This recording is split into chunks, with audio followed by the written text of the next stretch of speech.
Ya, penyakit jantung dapat menyerang siapa saja termasuk anak muda di usia produktif. Untuk itu penting bagi anak muda dan kita untuk tahu beberapa faktor penyebab penyakit jantung. Ya masih muda kita ya ini ya, Betul, insya Allah muda ya. dong. Ya bersama di studio kami pada hari ini sudah hadir ada Dr. Lely Puspita Chandra Dewi selaku dokter spesialis jantung dan pembuluh darah. Begitu ya dokter? Selamat pagi betul. dokter. Selamat Sudah pagi. datang di sini, terima kasih loh. Sama-sama. Jauh-jauh dari Surabaya informasinya. Dokter langsung saja, ini kan kalau kita menyinggung soal penyakit jantung, lembaga survei atau sejumlah pendapat mengemukakan bahwa penyakit jantung ini sebagai pembunuh nomor 1 di dunia. Dasarnya apa sih dok? Iya betul. Jadi jantung ini kan termasuk salah satu organ vital ya. Dan data dari WHO dan juga yang lain itu mengatakan bahwa penyakit jantung ini merupakan pembunuh nomor 1 baik di Indonesia dan juga di dunia. Jadi harus tetap kita harus waspada terhadap terjadinya penyakit jantung gitu. Ya kalau kita punya badan kita harus tahu kondisi di mana kita harus istirahat, lelah, capek itu harus alarmnya tahu begitu ya. Iya, betul. Bagaimana untuk mengetahui hal itu? Gejala apa yang kita bisa kenali dari penyakit jantung ini? Ya jadi kita itu yang paling penting adalah kita tahu faktor resiko. Nah, setelah kita tahu faktor resiko, kita bisa mengenali secara dini. Nah, kalau kita sudah tahu faktor resiko, mengenali secara dini, kita segera bisa melakukan intervensi. Tujuannya untuk apa? Untuk mencegah komplikasi. Komplikasinya yang paling fatal adalah tadi bisa meninggal sewaktu-waktu kalau sakit jantung gitu. Jadi kenali faktor resiko dan medical check up secara rutin itu penting. Dok, jauh sebelum kita bahas itu ada sejumlah sebutan ya untuk jenis-jenis sakit jantung gitu. Ada henti jantung, ada serangan jantung, kemudian juga ada sakit jantung yang disebabkan karena genetikal gitu. Sebenarnya jenisnya ada berapa dok? Supaya masyarakat bisa tahu. Karena selama ini kan kalau ada kabar orang meninggal, ini sakit jantung, ya. Tapi mungkin ada jenisnya. Apa saja dok? Jadi penyakit jantung itu sebenarnya spektrumnya itu luas ya. Cuman yang sering dikenal sama orang awam yang menyebabkan henti jantung secara mendadak adalah sakit jantung koroner atau yang namanya serangan jantung tadi. Jadi kalau serangan jantung itu dikasih makan sama pembuluh darah jantung nih. Jadi anggapannya kayak sawah, kemudian itu ada aliran pipa-pipanya sebagai pembuluh darah. Nah, ketika itu pipanya itu terbuntu atau terhambat aliran darahnya, nah di situ otomatis sawah-sawahnya jadi gersang, nggak hijau lagi. Itu yang analoginya untuk terjadi serangan jantung. Nah, ketika ada serangan jantung, kalau tidak ditangani secara cepat dan tepat, itu akan berujung kepada cardiac arrest atau henti jantung secara mendadak gitu. Jadi prosesnya gitu ya. Baik, Ya, baik Kak. Tadi kan di paket pengantar kita simak ada banyak faktor yang menyebabkan penyakit jantung seperti tidak mengkonsumsi makanan sehat, kemudian juga mager gitu ya, malas gerak. Kok mager lihatnya ke saya? Ada potensi banyak makanan kolesterol juga yang dikonsumsi. Apakah itu juga sangat berpengaruh ya? Ya, jadi kalau kita ngomongin faktor resiko untuk terjadi sakit jantung ya. Jadi faktor resikonya itu ada beberapa. Jadi ada yang namanya faktor resiko yang tidak dapat dimodifikasi. Kita nggak bisa ngapa-ngapain, antara lain satu, usia berapa, kemudian seks, jenis kelamin, dan juga ada keturunan, faktor genetik. Nah, itu yang kita nggak bisa ngapa-ngapain kan, belum ada obat untuk awet muda, kalau ada saya juga mau. Terus kemudian laki-laki, ketika laki-laki ini dibandingkan dengan wanita, kalau sebelum usia menopause, dia laki-laki akan lebih berpotensi. Tapi setelah wanita memasuki usia menopause, resikonya jadi sama. Nah, kemudian ada beberapa faktor resiko yang kita bisa modifikasi, antara lain apa? Diabetes, gula darahnya tinggi, kemudian merokok, hipertensi, terus kemudian obesitas, lingkar pinggangnya berapa, lingkar perutnya berapa, terus kemudian kurang istirahat, stresor, itu penting. Jadi zaman sekarang kan stresor ada di mana-mana ya gitu. Misalnya kalau mungkin ini narasumbernya ada di mana, narasumbernya di mana, dok udah sampai mana, dok jam berapa, itu termasuk salah satu stresor yang penting untuk kita kontrol gitu. Jadi ada banyak sih faktor resikonya. Jadi makanya tadi di awal saya bilang kenali faktor resiko yuk gitu. Kalau udah tahu supaya bisa mencegah nantinya. Gitu. Kadang-kadang kan kita suka nggak sadar Nggak ya, sadar ya. apalagi sekarang tuh lagi benar-benar banyak kampanye soal mental health gitu Iya, kan. betul. Ternyata itu juga menjadi salah satu stressor ya dok Iya ya. betul. Baik. Kemudian kalau kita ikuti perkembangan di banyak anak muda yang terserang penyakit jantung, itu Ya. lebih ke gaya hidup atau lifestyle kah atau bagaimana sejauh ini? Ya jadi sadly saya itu sekarang pasiennya nggak cuman yang usia tua ya, tapi juga banyak yang usia muda. Bahkan saya itu kebetulan saya seorang intervensionis kardiologis, dari kerjaan saya sehari-hari itu salah satunya adalah pasang ring jantung. Nah, saya pernah dapat pasien usia 28 tahun. 28 tahun serangan jantung, jadi dia harus saya pasang ring jantung. Jadi memang trennya itu nggak cuman pada usia tua, jadi yang usia muda juga harus makin aware. Jadi lifestyle dan juga awareness yang harus ditingkatkan. Gitu.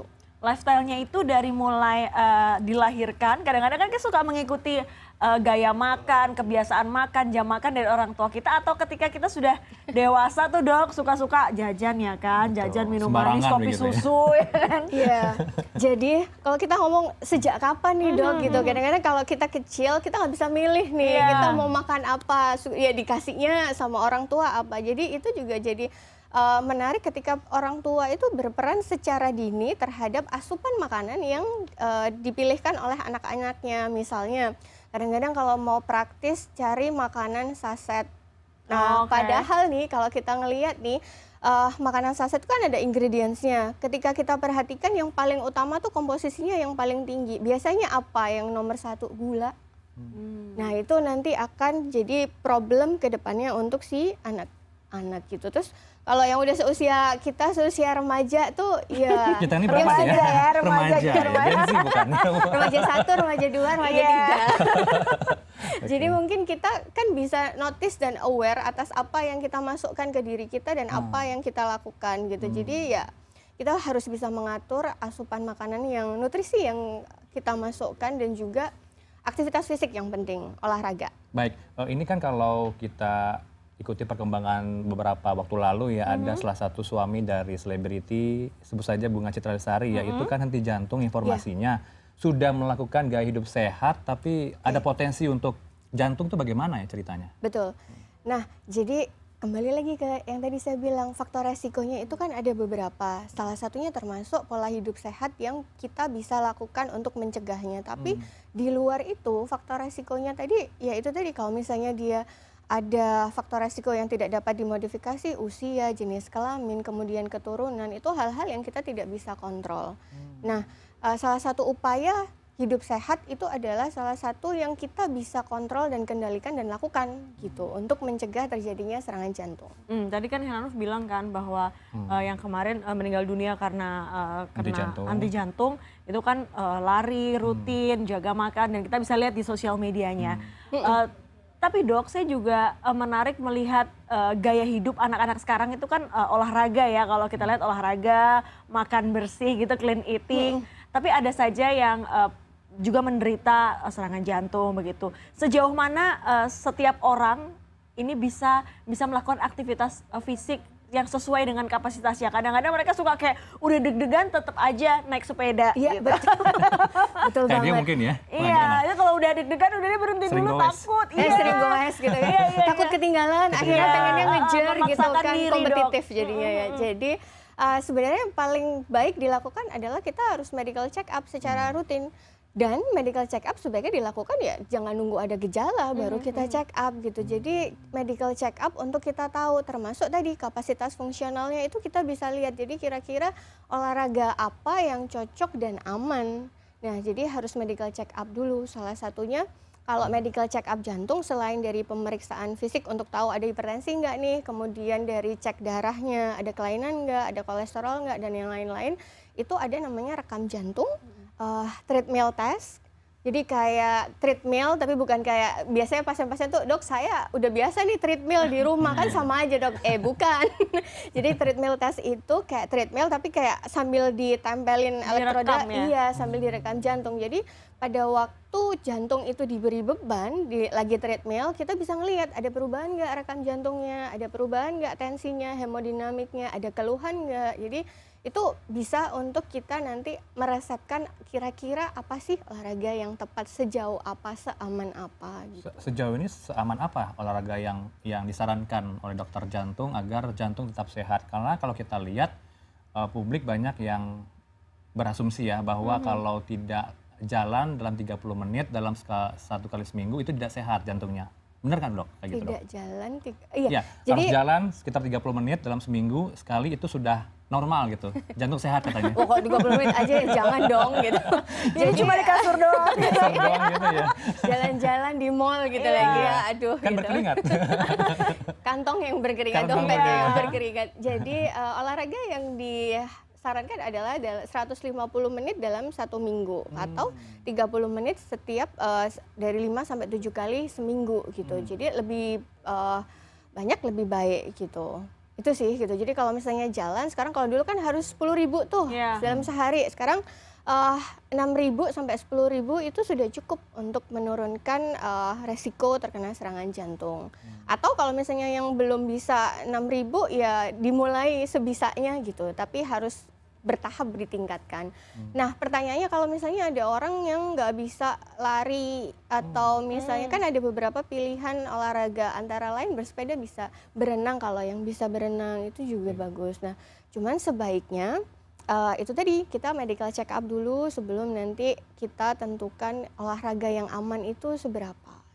Baik, saya tertarik tadi ketika dokter menjelaskan ada pasien dokter usia 28 tahun yang sudah dipasang ring. Ini tahapannya seperti apa sih? Seseorang harus dipasang ring, ada ring 1 dan ring 2 informasinya dok. Harus keluar negeri juga ke Amerika. Itu bagaimana ya?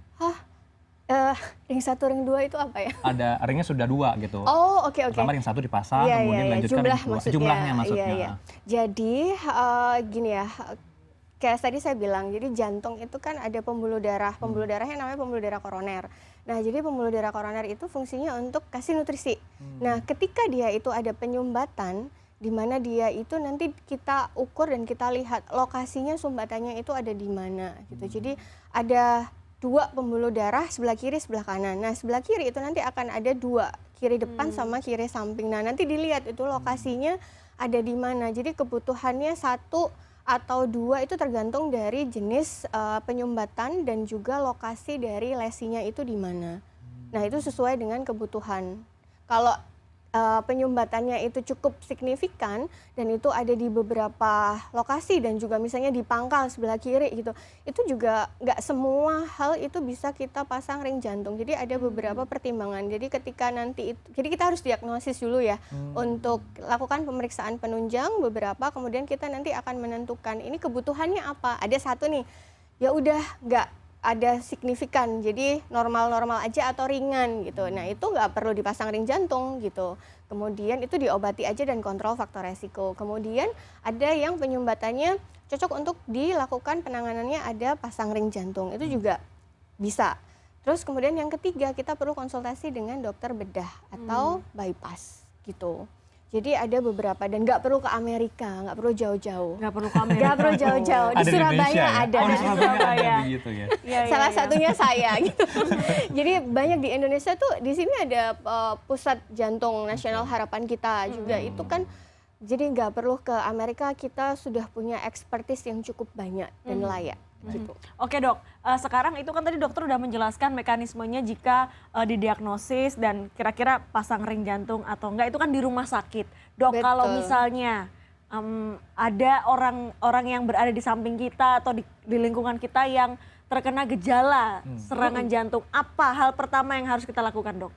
Ya, jadi gejala sakit jantung pada umumnya itu yang pertama seringnya adalah nyeri dada, terus kemudian sesak nafas, kemudian juga bisa pingsan tiba-tiba, mata berkunang-kunang kemudian pingsan, keringat dingin. Jadi pertolongan pertama adalah bawa segera ke dokter jantung terdekat atau bawa segera ke rumah sakit terdekat, ke IGD gitu. Jadi itu penolongan yang paling tepat, karena kalau misalnya memang terbukti ada serangan jantung itu harus dapat penanganan yang tepat dan cepat. Jadi kita ada ibaratnya time is muscle untuk jantung. Jadi semakin lama ini tertunda, otot-otot jantung itu akan semakin mengalami nekrosis, namanya kayak dia tidak bisa berfungsi lagi, kayak mati ototnya. Jadi fungsinya gitu. berkurang Iya, bahkan gitu. sampai dia tidak dapat berfungsi lagi gitu. Jadi wajib ya ke rumah sakit, jangan sampai dibilang Harus masuk cek ya. angin, takutnya dikira masuk Oh angin. iya, angin Dikerok Iya kan, gitu. angin Iya kan, duduk. terus Itu sebenarnya tiba-tiba- ada nggak sih dok angin duduk Iya, itu? itu serangan Angin duduk, jantung ya? itu. Oke. Jadi angin duduk terus meninggalnya karena angin duduk gitu. Iya, itu. Dok, kalau sejauh ini kalau di Indonesia, masyarakat perkotaan kemudian pedesaan yang berpotensi paling banyak, paling besar untuk terkena serangan jantung di mana ya? Antara dua ini, di desa atau di kota? Nah, kalau kita ngomongin antara desa dan kota, ini kan banyak ya faktornya gitu. Ada faktor yang mungkin di desa sebenarnya lebih banyak tapi nggak ketahuan karena fasilitas kesehatannya masih belum Minim ya? ada gitu. Jadi semuanya sama resikonya, tergantung dari masing-masing individu tadi. Kembali lagi ke beberapa faktor resiko gitu. Baik, mungkin untuk terakhir kita minta tips dari dokter ini untuk menjaga jantung tetap sehat, masyarakat di rumah paham apa yang harus dilakukan ketika mendeteksi bahwa kena jantung.